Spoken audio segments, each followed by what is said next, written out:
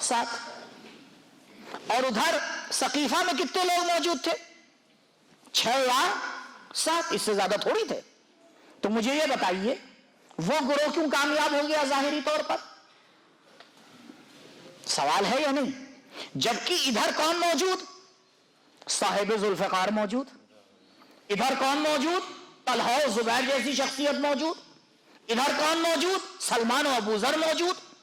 یہاں ایسی شخصیتیں موجود اور ادھر کچھ لوگ موجود، لیکن ظاہری طور پر وہ جیت گئے. کیوں؟ کیونکہ مسئلہ یہ ہوا، مدینے والے یہ نہیں سمجھ پائے کہ یہاں پہ ساتھ کس کا لینا ہے. چپ رہ کر وہ اپنی ذمہ داری کو سمجھنے میں غلطی کر بیٹھے، کیونکہ حق اور باطل کے درمیان کوئی فاصلہ نہیں ہوتا ہے. اگر حق اور باطل کے ٹکراؤ میں کوئی چپ رہتا ہے تو پروردگار اسے باطل کی فہرست میں لکھتا ہے، حق کی فہرست میں نہیں لکھتا ہے. اسی لیے باطل کامیاب ہو جاتا ہے. کیوں باطل کامیاب ہو جاتا ہے؟ اس وجہ سے نہیں کہ باطل کی تعداد زیادہ ہوتی ہے، اس لیے کیونکہ کچھ لوگ چپ رہ کے باطل کا ساتھ دے دیتے ہیں. یہ ہمیشہ معاشرے کے اندر مشکل رہتی ہے. مدینے میں دوسری مشکل یہ تھی. تیسری مشکل مدینے میں کیا تھی؟ تیسری مشکل یہ تھی کہ اس وقت مدینے میں بہت سے لوگ موجود ہی نہیں تھے. کہاں تھے؟ یہ مدینے کے باہر تھے، کیونکہ نبی نے اس دنیا سے رخصت ہونے سے پہلے آ کر سب کو حکم دیا کہ مدینے سے باہر جاؤ اور چھاؤنی میں جا کے انتظار کرو. اور اس کے لشکر کے سپہ سالار کو بنایا اسامہ کو، اسامہ ابن زید، اور یہ کہا لعن اللہ من تخلف من جیش الاسامہ، خدا لعنت کرے اس شخص کے اوپر کہ جو اسامہ کے لشکر سے الگ ہٹے. نبی نے سب کو بھیجا. کیوں؟ کیونکہ جانتے تھے کیا ہونے والا ہے.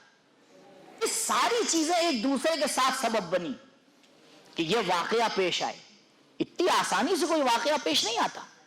بی بی نے آ کے پورے واقعے کو غور سے پڑھا، اور پڑھنے کے بعد جیسے ہی آپ کو خبر ملی، خطبے کی شروعات یہاں سے، بی بی کو خبر ملی کہ جو آپ کے کارندے تھے فدق میں انہیں باہر کر دیا گیا ہے اور لوگوں نے اپنے مزدوروں کو لے جا کے فدق میں بیٹھا دیا ہے.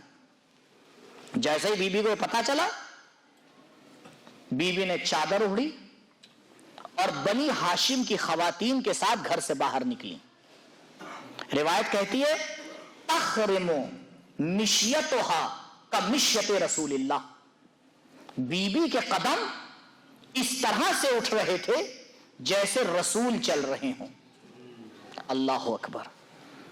یعنی بی بی نے رسول کو اپنے چلنے سے یاد دلا دیا. اور اس کے بعد بی بی مسجد میں پہنچی. جیسے مسجد میں پہنچی ایک پردہ لگایا گیا، اور بی بی نے سب سے پہلا کام جو کیا، وہاں پہنچ کر بی بی روئی. آپ نے بلند آواز میں گریہ کیا. جیسے ہی آپ روئی، جتنے لوگ مسجد میں موجود تھے سب رونے لگے. آپ چپ ہوئیں. تھوڑی دیر میں سب چپ ہوئے. پھر بی بی نے اپنا کلام شروع کیا. الحمد للہ علی ما انعم ولہ الشکر علی ما الہم ولہ الثناء بما قدم. جیسے ہی بی بی نے گفتگو شروع کی، دوبارہ جو لوگ مسجد میں موجود تھے وہ رونے لگے، کیونکہ اب دھیرے دھیرے حقائق ان کی سمجھ میں آ رہے تھے. اب بی بی نے ایک تمہید شروع کی، تمہید باندھی. اس کے بعد توحید کا مسئلہ چھیڑا، اس کے بعد نبوت کا مسئلہ چھیڑا، اس کے بعد مسلمانوں کی حقیقت کے اوپر روشنی ڈالی، اس کے بعد قرآن کے بارے میں آ کے بیان کیا، پھر فلسفہ احکام کو آ کے بیان کیا، پھر آخر میں بی بی نے آ کے فدق کا مسئلہ چھیڑا. اتنی دیر میں بی بی نے جتنے اصلی مسائل تھے اسلام کے سب بیان کر دیے. جتنے اصلی مسائل تھے سب بیان کر دیے.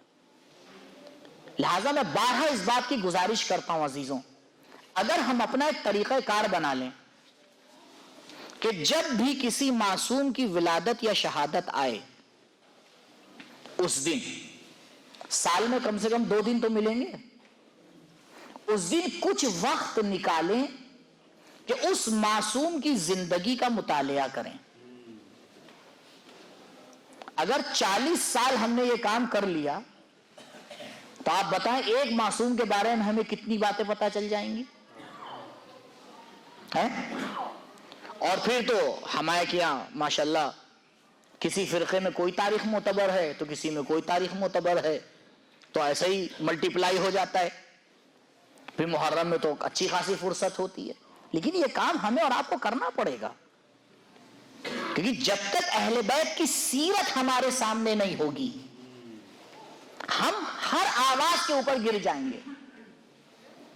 کسی کی بھی آواز اچھی لگے گی ہم اس کے پیچھے چل دیں گے، لیکن اگر انسان اہل بیت کی آواز کو اپنے کانوں میں بیٹھا لیتا ہے تو پھر ہر ایک کے پیچھے نہیں جاتا، پھر اسی آواز کے پیچھے جاتا ہے جس میں اہل بیت کا آہنگ ہو، جس میں اہل بیت کا رنگ ہو، جس میں اہل بیت کی طرف جھکاؤ ہو، جس میں اہل بیت کی بتائی ہوئی باتوں کی معرفت ہو، پھر نہیں جاتا ہے وہ۔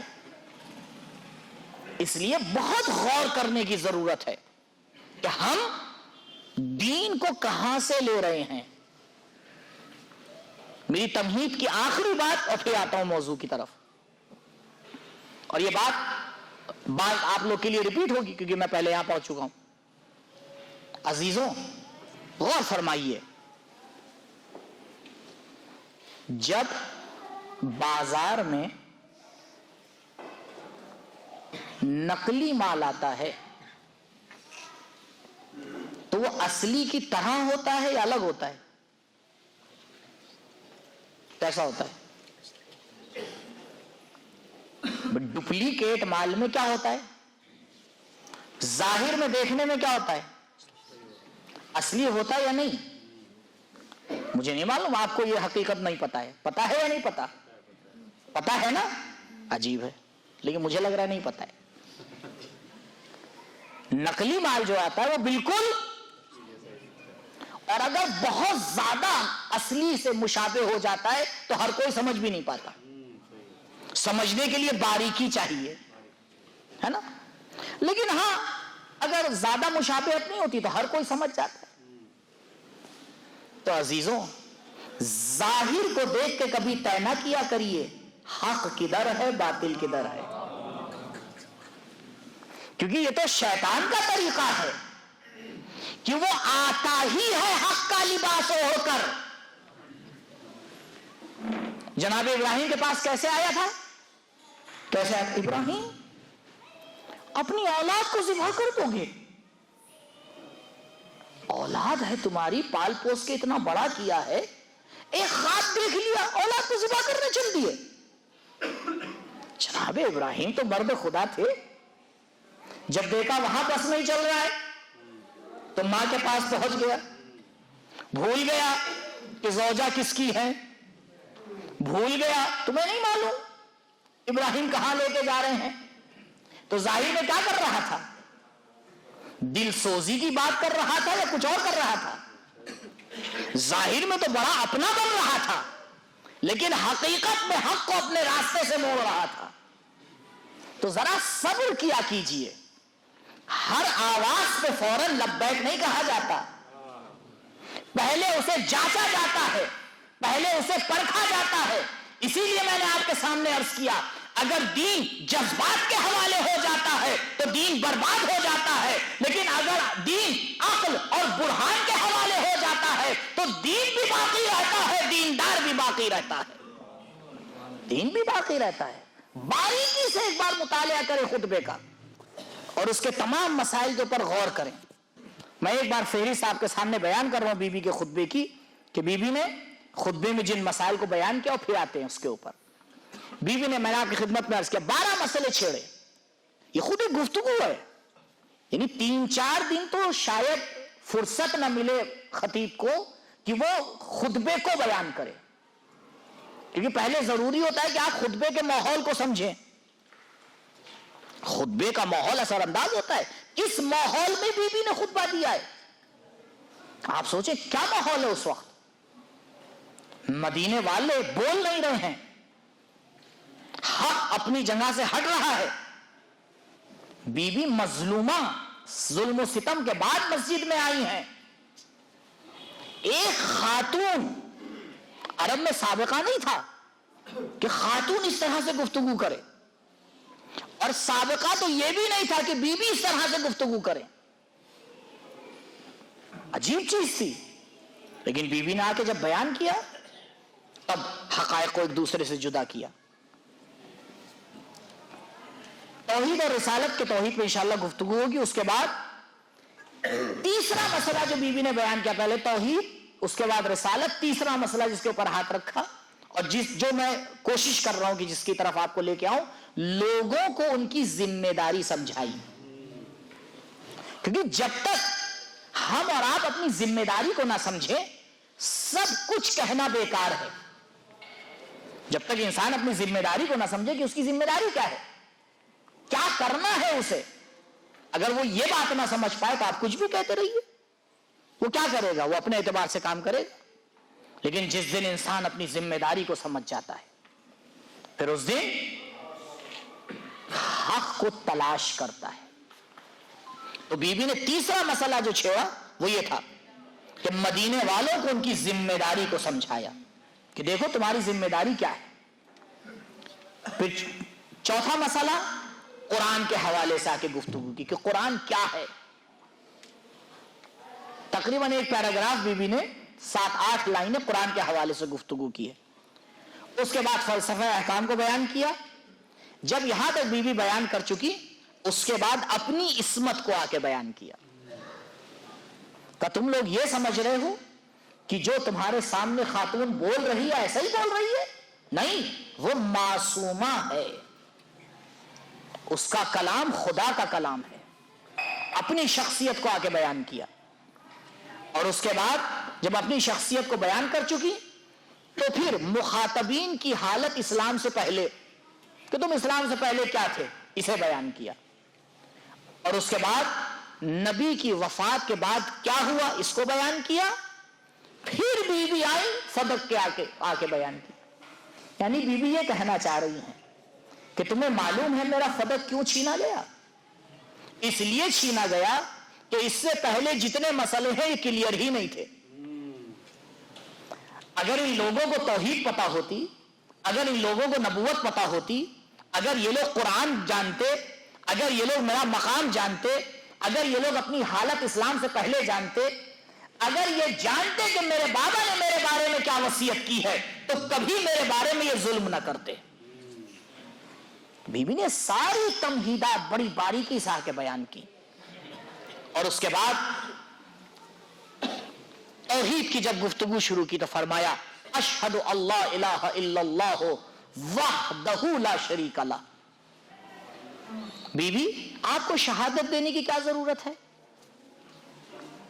سب جانتے ہیں کہ آپ مسلمان ہیں، سب جانتے ہیں کہ آپ کیا ہیں، مسلمان ہیں. علماء کئی جواب دیتے ہیں اس کے. ایک جواب، ہاں سب جانتے ہیں مسلمان ہیں، لیکن توحید کا اقرار کرنا خود ایک فضیلت ہے. اسی لیے آپ دیکھیں نماز میں انسان بار بار کیا کرتا ہے، توحید کا اقرار کرتا ہے. یہ تو ایک سادہ سا جواب ہے. لیکن ایک اور جواب ہے. بی بی توحید کا اقرار کر کے مخاطب کو یہ سمجھانا چاہ رہی تھی کہ اے مسلمانوں، تمہیں ابھی میرے اسلام کے بارے میں شک ہے. تم ابھی یہ نہیں سمجھ پائے ہو کہ فاطمہ کون ہے. کیونکہ اگر تمہیں فاطمہ کے اسلام کا یقین ہوتا تو اسلام میں مسلمانوں کا حق ہے. عام مسلمان کا حق یہ ہے کہ اگر اس سے آپ کو کسی چیز کو لینا ہے تو آپ ڈائریکٹ نہیں لے سکتے. غور فرمائیے گا، اگر کسی مسلمان کے ہاتھ میں کوئی چیز ہے اور آپ کو اس سے لینا ہے اور وہ مسلمان ہے، شرط یہ ہونا چاہیے مسلمان ہے، تو آپ ڈائریکٹ، اور آپ کو یقین ہے کہ یہ چیز میری ہے، آپ ڈائریکٹ نہیں لے سکتے اس سے. کیا کریں گے آپ پہلے اس سے کہیں گے کہ بھائی یہ چیز میری ہے، واپس کر دو. ہو سکتا ہے غلطی سے اس کے پاس موجود ہو. ہو سکتا ہے آپ کی بات کو مان جائے، واپس کر دے، بات ختم ہو گئی۔ اگر واپس نہیں کرتا اور آ کے کہتا ہے نہیں یہ چیز میری ہے، تب آپ جائیں گے حاکم کے پاس، شکایت کریں گے کہ بھائی یہ چیز میری ہے، اس نے لے لی ہے۔ حاکم اسے بلائے گا، آپ سے کہے گا، آپ سے، اس سے نہیں، آپ سے، کیونکہ چیز کس کے پاس ہے؟ اس کے پاس ہے۔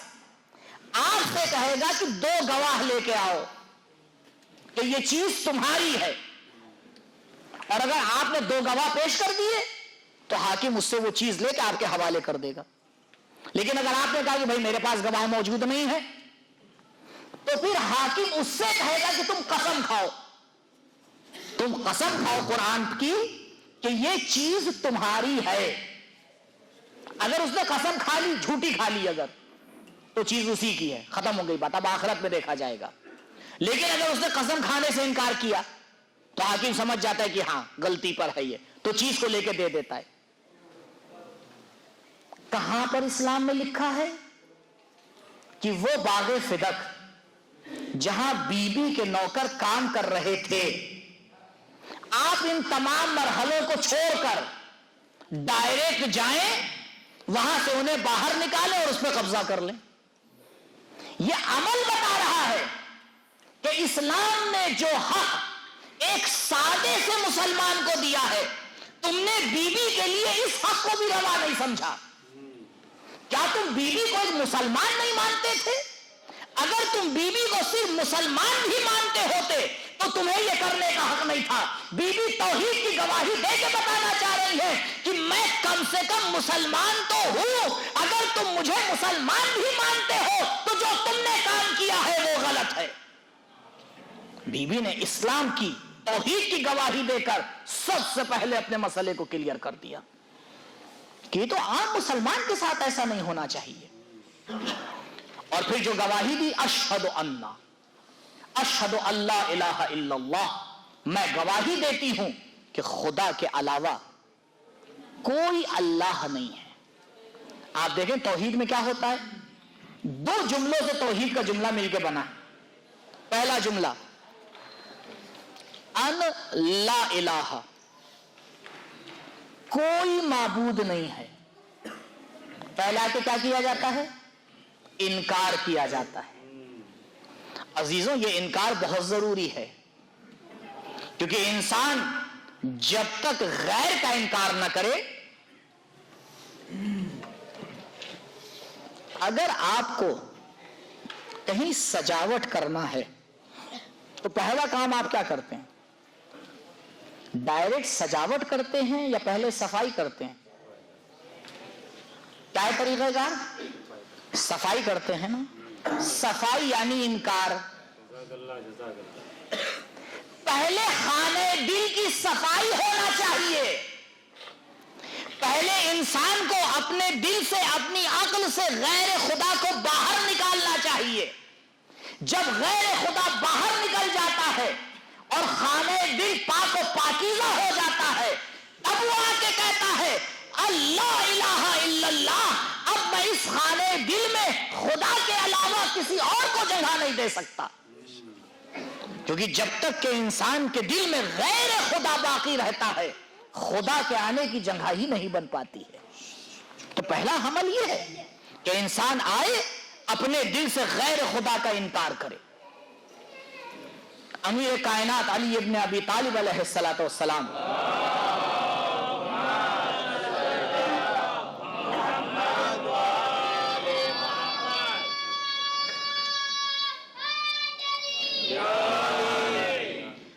شرک کے حوالے سے فرماتے ہیں، غور کیجئے، شرک کے حوالے سے فرماتے ہیں کہ جانتے ہو شرک کیسے ہوتا ہے؟ فرماتے ہیں شرک ایسے ہوتا ہے، اندھیری رات ہو، اندھیری رات، اور ایک کالا پتھر ہو، اور اس کالے پتھر پر ایک چیونٹا کالے رنگ کا چل رہا ہو، اور تم دیکھ کے بتا دو، بتا پائے گا انسان؟ مولا فرماتے شرک ایسے آتا ہے، شرک ایسے آتا ہے، اتنی باریکی سے آتا ہے۔ اگر انسان خیال نہ کرے تو بڑی آسانی سے اس کی توحید زد میں آ جاتی ہے. ایک آیت کا ایڈریس دوں گا انشاءاللہ, کل دیکھ کے آئیے گا. سورہ مبارک یوسف, سورہ بھی ایسا ہے کہ سبھی کو یاد رہے گا, خوبصورت ہے نا. سورہ مبارک یوسف کی آیت نمبر 101 سے لے کے 106 تک, 101 سے لے کے 106 تک. ایک بار ترجمہ دیکھ لیے گا سادہ سا. اس میں آخر میں آ کے پروردگار کہتا ہے اکثر مومن مشرک ہے. اکثر مومن کیا ہے؟ مشرک. کیا ایمان اور شرک جمع ہوتا ہے؟ بھئی ایمان اور شرک تو جمع نہیں ہوتا نا. اگر انسان مومن ہو گیا تو مشرک نہیں ہے, اور مشرک ہو گیا تو مومن نہیں ہے, دو میں سے ایک ہی تو ہوگا. پھر آیت کیا کہہ رہی ہے؟ اور وہ بھی اکثر کے لیے کہہ رہی ہے کہ اکثر مومن جو ہے وہ مشرک ہیں. اسے کیسے صحیح کیا جائے؟ مثال دے کے بات کو روشن کروں. رات میں ایک دم سے آپ کا بچہ بیمار پڑ گیا اور آپ لے کے اسے باہر نکلے, لیکن آپ کے پاس کوئی ذریعہ نہیں ہے کہ آپ اس بچے کو ہاسپٹل لے جائیں. آپ نے فوراً پڑوسی کا دروازہ کھٹکھٹایا. آدھی رات, رات کا 2 بج رہا ہے. پڑوسی آئے, کیا ہوا بھائی؟ کہ بھائی بچے کی طبیعت بہت خراب ہے, ہاسپٹل لے کے جانا ہے. اس نے کہا ٹھیک ہے. وہ بس ایسے ہی آئے, فوراً انہوں نے اپنی گاڑی نکالی اور آپ کے بچے کو لیا اور لے کے ہاسپٹل پہنچ گئے. ڈاکٹر نے دیکھا, کہا بچ جائے گا, لیکن اگر آپ 5 منٹ اور دیر سے آتے تو یہ بچہ نہیں بچتا.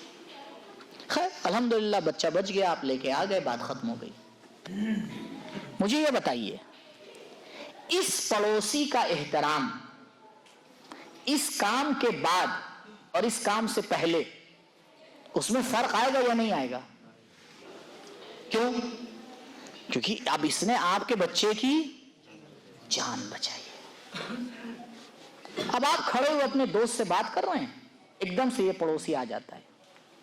جیسے ہی آتا ہے آپ فوراً جھک کے ملتے ہیں.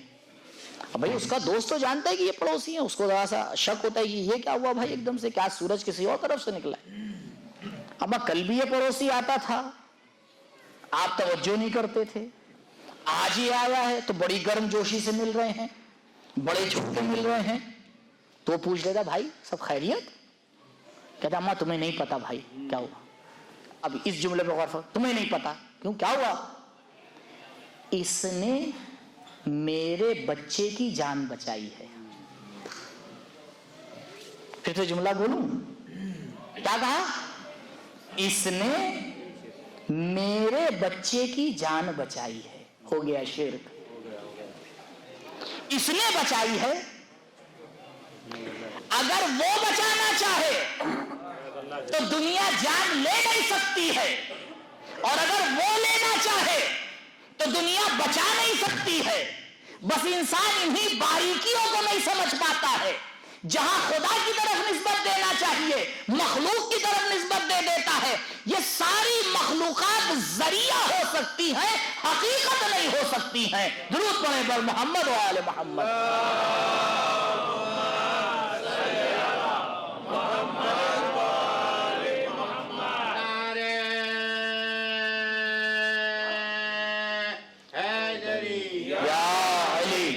آپ نے غور فرمایا, اسے کہتے ہیں شرک خفی. شرک خفی یعنی چھپا ہوا شرک.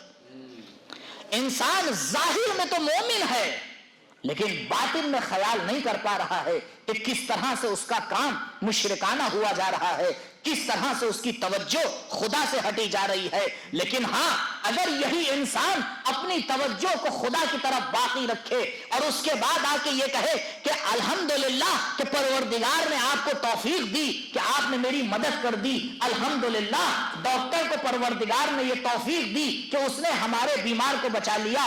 اگر انسان خدا کی طرف آ کر نسبت دیتا ہے یا اس کے ذہن میں یہ چلتا رہتا ہے کہ جو کچھ اس کائنات میں ہو رہا ہے سوائے پروردگار کے کسی میں یہ طاقت نہیں ہے کہ کر کے دکھا پائے, تب یہ انسان توحید کے درجے پہ پہنچتا ہے.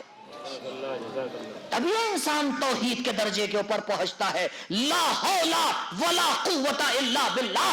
اس کائنات میں جو بھی طاقت ہے، جو بھی حول ہے، جو بھی اثر ہے، جو بھی فعل ہے، جو کچھ کائنات میں رونما ہو رہا ہے، اگر ارادہ الہی اس سے متصل نہ ہو وہ ہو نہیں سکتا. اگر پروردگار روک دے تو کوئی کر نہیں سکتا. انسان اپنی توحید کو پہلے آ کے سمجھے. اگر انسان توحید کو سمجھ لے تو کبھی سینہ چوڑا کر کے چلے گا میں نے یوں کر دیا، تم نے یوں کر دیا. اگر یہ جملہ بولتے وقت خدا سانس کو روک لے تو کیا ہوگا؟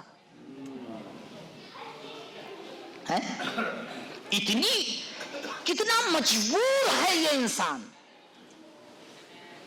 جو اپنے اوپر کوئی اختیار نہیں رکھتا. اس جملے پہ غور فرمائیے گا. پہلے بھی جملہ آپ کے سامنے عرض کر چکا ہوں. کیا ہمیں خدا نے اختیار دیا ہے کہ ہم صاحب اختیار ہوں؟ ہم تو اپنے صاحب اختیار ہونے بھی میں مختار نہیں ہیں. مثلا خدا سے ہم کہہ کے آئیں گے خدایا ہمیں پتھر کی طرح خلق نہ کرنا، ہمیں مختار خلق کرنا. وہ کہے گا یہ تو میرا ارادہ تھا جو میں نے تجھے ایسے خلق کر دیا. کاش انسان اس توحید کے ذرے کو آ کے سمجھ لے اور آگے سمجھ جائے.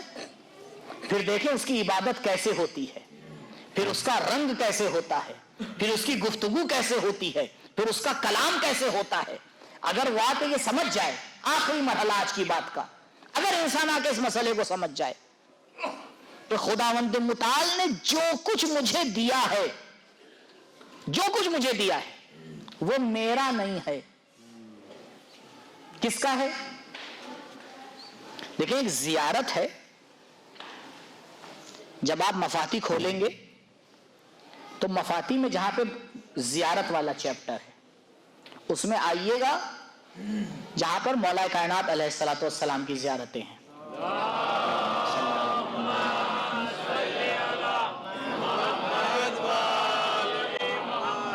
اس میں چھٹی زیارت، زیارت مطلقہ، چھٹی زیارت زیارت مطلقہ میں سے زیارت امین اللہ.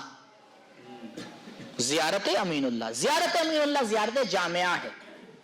یعنی آپ اس زیارت کو کسی بھی معصوم کے لیے پڑھ سکتے ہیں. بس وہاں پہ امیر المومنین سلام اللہ علیہ کے نام کی جگہ پہ اس کا نام لینا پڑے گا. وہ آپ جب دیکھیں گے تو وہ اوپر لکھا ہوا ہے، اس میں وضاحت کر دیے کیسے پڑھنا ہے. علامہ مجلسی فرماتے کہ جامع ترین زیارت ہے، بہت چھوٹی سی ہے، بہت بڑی بھی نہیں ہے، 3 منٹ 4 منٹ میں وہ ختم ہو جاتی ہے. 1 پیج کی زیارت ہے، 1 پیج کی دعا ہے. زیارت جامع نام ہے زیارت امین اللہ. امین کسے کہا جاتا ہے؟ جب پیغمبر پیدا ہوئے تو پیغمبر تھے یا نہیں تھے؟ جب جناب عیسیٰ گہوارے میں بول سکتے ہیں تو جو فخر عیسیٰ ہو تو پروردگار یہ کون سی بات ہوئی؟ عیسیٰ کو تو گہوارے میں نبوت دے دی اور ہمارے نبی کو 40 سال صبر کروایا. کہاں؟ اس کی وجہ ہے، اس لیے 40 سال صبر کروایا تاکہ پہلے مکے والے امین کا لقب دے دیں اور اس کے بعد میں اس کو نبی بناؤں تاکہ یہ جو بھی کہے کوئی انکار نہ کر سکے. تو پہلے پروردگار نے امانت کی سند لی. امانت کی سند بہت بڑی سند ہوتی ہے. اگر انسان سمجھ جائے آپ کے پاس 2 چیزیں ہیں، ایک آپ کی ہے، ایک امانت ہے. مثال کے طور پر آپ کے پاس 2 کتابیں ہیں، ایک کتاب آپ کی اپنی ہے اور دوسری کتاب کیا ہے؟ امانت ہے. اگر میں آپ سے مانگوں گا آپ کون سی کتاب دیں گے؟ جو آپ کی ہے وہی تو دیں گے. جو آپ کے پاس امانت ہے وہ نہیں دیں گے. کیا کہیں گے اگر میں آپ سے وہ بھائی یہ والی کتاب مجھے دے دیجئے؟ آپ کیا کہیں گے؟ آپ کہیں گے بھائی جس نے رکھوائی ہے پہلے میں اس سے اجازت لے لوں. یعنی کیا؟ یعنی جو امانت کی چیز ہوتی ہے اس میں بغیر امانت دینے والے کی اجازت کے تصرف نہیں کیا جاتا.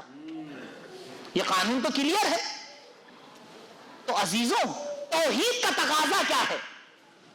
توحید کا تقاضا یہ ہے کہ یہ آنکھ ہماری نہیں ہے، یہ زبان ہماری نہیں ہے، یہ کان ہمارے نہیں ہیں، یہ ہاتھ ہمارے نہیں ہیں، یہ پیر ہمارے نہیں ہیں، یہ وجود ہمارا نہیں ہے، بلکہ یہ ہر چیز ہمارے پاس امانت ہے. کہا دیکھو آنکھ تمہاری نہیں ہے، جیسے چاہو دیکھ لو. آنکھ ہم نے تمہیں امانت دی ہے، ہم جیسے کہیں گے ویسے دیکھنا پڑے گا. کان تمہارا نہیں ہے، کان تمہارے پاس امانت ہے، جس کی ہم اجازت دیں گے سننا پڑے گا. زبان تمہاری نہیں ہے، زبان امانت ہے، جہاں ہم اجازت دیں گے بولنا پڑے گا. آپ دیکھیں کتنا زندگی میں فرق آ جائے گا. انسان اگر بغیر توحید کے جیتا ہے، جو چاہتا ہے بول دیتا ہے، جو چاہتا ہے دیکھ لیتا ہے، جو چاہتا ہے سن لیتا ہے. لیکن جس دن یہ سمجھ جاتا ہے کہ توحید حاکم ہے، ہم امانت دار ہیں، یہ چیزیں ہمارے پاس امانت ہیں، تو دیکھتا ہے تو پہلے یہ دیکھتا ہے خدا کیا اجازت دے رہا ہے، بولتا ہے تو پہلے یہ دیکھتا ہے خدا کیا اجازت دے رہا ہے، سنتا ہے تو پہلے یہ دیکھتا ہے کہ خدا کیا اجازت دے رہا ہے. پوری زندگی توحید بن جاتی ہے. اور جب پوری زندگی توحید بن جاتی ہے تو آنکھ اس کی ہوتی ہے، عین اللہ کہلاتی ہے، ہاتھ اس کے ہوتے ہیں، ید اللہ کہلاتے ہیں، جان اس کی ہوتی ہے، نفس اللہ کہلاتی ہے. اس لیے پورے انسان کو لسان اللہ، عین اللہ کہا جاتا ہے، کیونکہ نہ وہ خدا کی مرضی سے دیکھتا ہے، نہ خدا کی مرضی کے بغیر سنتا ہے. درود پڑھیں بر محمد و آل محمد.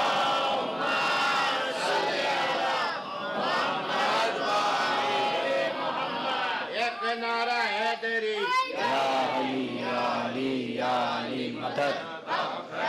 کتنا فرق آ جاتا ہے انسان کی زندگی میں اگر انسان اس ایک بات کی طرف توجہ کر لے. توحید حاکم ہے زندگی کے اوپر. انسان پہلے سوچتا ہے، سمجھتا ہے، اور اس ضرورت کو سمجھ لیتا ہے کہ آئے سیکھے خدایا کن چیزوں کو دیکھا جا سکتا ہے، خدایا کیا بولا جا سکتا ہے، خدایا کیا سنا جا سکتا ہے، خدایا یہ ہاتھ کس پر اٹھایا جا سکتا ہے، خدایا یہ دل کسے دیا جا سکتا ہے.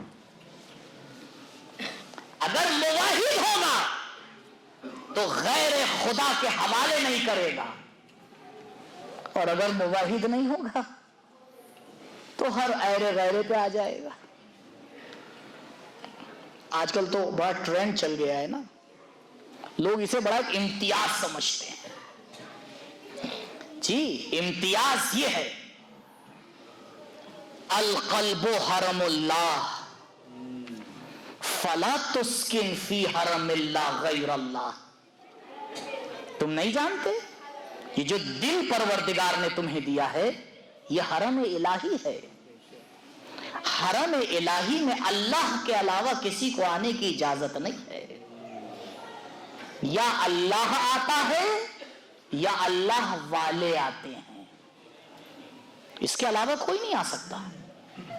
حق نہیں ہے اسے آنے کا.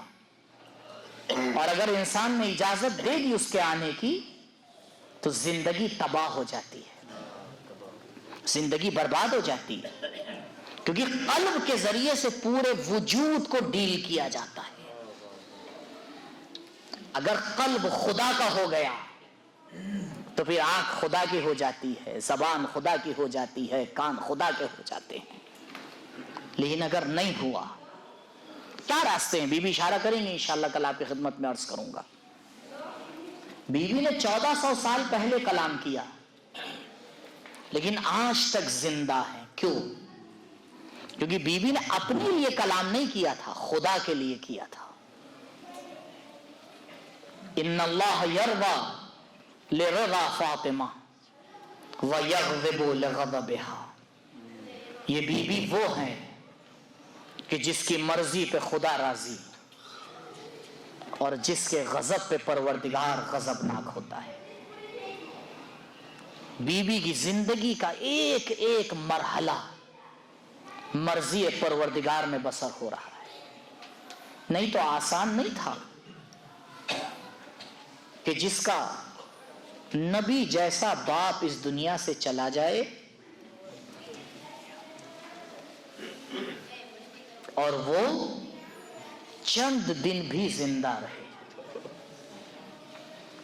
نبی کا آخری وقت ہے، مولائے کائنات ہے، رسول کا سر ہے، دامن علی ہے. رسول غشی کی حالت میں ہے، آنکھیں بند کیے ہوئے ہیں. ایک مرتبہ دروازے پہ دق الباب ہوتا ہے، بیوی آگے بڑھتی ہیں، اے آنے والے چلا جا. میرے بابا کو جیسے ہی پتا چلا کہ بابا سے ملاقات کریں گی، آپ نے مسکرا کر جواب دیا، لیکن یہ بتائیے کیا آپ کو معلوم تھا کہ کن غموں کے بعد بابا سے ملاقات کرنا پڑے گی؟ صبت علیہ مصائب اللہ، کس طرح سے آپ کو بیان کرنا پڑے گا.